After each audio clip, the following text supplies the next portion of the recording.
Before I tell you this story, I want you to sit down. Because what I'm about to confess to you tonight, I have never told anyone, not my mother, not my closest friend, not even my imam. For 10 years, I was in a marriage, a real marriage, with gifts, with affection, with someone who knew me deeply, disturbingly deeply. But that someone was not human. I was married to a jinn, and I didn't know. It started when I was 23. I was going through one of the hardest periods of my life. I had just ended a painful relationship. I had moved to a new city, and I was alone, truly alone. And then, he came. Not in the flesh. Not at first. He came in my dreams. Every night, without fail. A tall figure. Handsome, impossibly handsome. He never showed his full face in the beginning, but he spoke. And his voice. His voice was the most soothing thing I had ever heard. He said my name like it was a prayer. I thought I was just dreaming. I thought loneliness was playing tricks on me. But then the gifts started appearing. Small things at first. A bracelet I had never bought, sitting on my bedside table. A bottle of perfume I had admired once in a shop just there, on my dresser. I told myself I was sleepwalking, that maybe I had bought these things and forgotten. I was lying to myself. By the second year, the dreams had become conversations. Long, intimate conversations where he told me about my childhood. Things I had never told anyone. The scar on my left knee from when I fell off a bicycle at age 7. The song my late grandmother used to hum in the kitchen. He knew it all. And I was falling for him. I know how that sounds. But understand, I was lonely, and this presence, whatever it was, made me feel chosen, like I was special, like someone, somewhere, truly saw me. He asked me one night in a dream, "Do you accept me?" I said yes. I didn't know that was a contract. In Islamic theology, and I only learned this years later, a jinn marriage can be sealed through consent given even in a dream state. A verbal agreement, an acceptance. I had unknowingly said yes to a nikah I didn't understand. And from that night, everything changed. My interest in real men died. Completely. Every man I met felt dull, lifeless, irritating. I couldn't maintain friendships. I became increasingly private, increasingly his. I didn't see it as possession. I thought I was just picky. Let me tell you the signs, because maybe someone watching this right now is living what I lived. 1. I could not pray properly. Every time I tried to pray Fajr, the early morning prayer, something would come over me. A heaviness, an exhaustion so thick I could barely lift my hands. I would fall back to sleep almost violently, and in that sleep, he would be there. 2. I started hearing my name called. Not loudly, not dramatically, just a whisper, in empty rooms. My name, spoken with that same unmistakable voice. 3. Other people started feeling uncomfortable around me. My aunt once visited and refused to sleep in my house. She said, and I remember this clearly, she said, "There is a presence here that does not welcome me." I laughed at her. 4. Animals. Cats in my neighborhood would hiss at me and run. Dogs would bark and back away. I thought it was strange.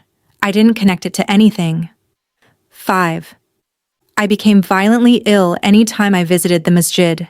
Headaches, nausea, a burning sensation on my skin. I stopped going. I told myself I was just stressed, that my body was tired.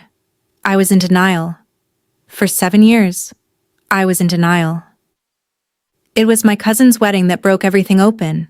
There was a sheikh at the wedding, an elderly man, quiet, unassuming. He didn't know me. We had never met.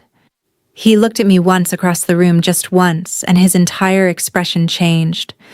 He walked over to me, leaned close, and whispered, "Sister, you are not alone." I froze. He said, "Come see me. Come see me soon, before it goes further." That night, I went home and I cried for the first time in years. Real crying. The kind that comes from somewhere deep. I didn't even know why. But the presence was angry that night. I felt it. A cold fury. A weight on my chest so heavy I could barely breathe. The lights in my apartment flickered. My mirrors fogged over from the inside, and I heard the voice. No longer soft, no longer loving. It said, "You are mine. You will not go to him." That was the night I realized I was not in a relationship. I was in a cage.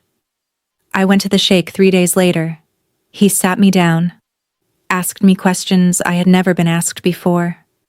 When did the dream start? Had I ever agreed to anything in a dream? Had I ever said yes to someone I couldn't see clearly?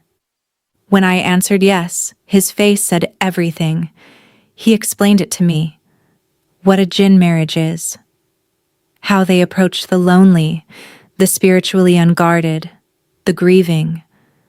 How they can mimic love. How they create a soul tether that keeps you isolated, spiritually blocked, emotionally bound. He said mine had been there for nearly a decade. He began the ruqyah. If you don't know what ruqyah is, it is the Islamic practice of healing through recitation of Quranic verses. A spiritual medicine. I want to be honest with you about what happened during that session. Within the first few minutes of recitation, I began to scream. Not because I chose to scream, not because I was afraid. Something inside me screamed, something that was not fully me. The sheikh did not stop. He continued reciting, calm as water. Ayatul Kursi, Surah Al-Baqarah, Surah Al-Falaq, Surah An-Nas. I felt something tearing. That's the only word for it. Oh, a tearing sensation from somewhere deep, not physical like roots being pulled from soil that had held them for years. I blacked out. When I woke up, I was on the floor. The sheikh's wife was beside me. She was holding my hand, and for the first time in 10 years, the voice was silent. Recovery was not instant. I want to be real with you about that. The silence where his voice used to be felt like grief at first. That's the cruelest part. You can miss your captor.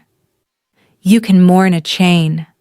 For months, I had to relearn how to pray, how to be present in spaces I had avoided, how to connect with people without that invisible wall between us. I went through multiple sessions of ruqyah. I changed my living environment. I sought Islamic counseling. I also had to forgive myself, because the shame was enormous. How did I not know? How did I let this happen? But here is what the sheikh told me and what I want to pass to anyone watching this. They do not come to the strong. They come to the wounded. They come to the lonely. The door they entered was opened by pain, not stupidity, not weakness. Pain. Hear that. You are not stupid. You are not crazy. You are not sinful for being lonely, but you must guard your spiritual self the way you guard your physical self. I am making this video because 3 weeks ago, a young woman messaged me. She described my exact story back to me without knowing it. She thought she was losing her mind. She was not losing her mind. She was where I was at year 3. So this is my confession, my testimony, and my warning.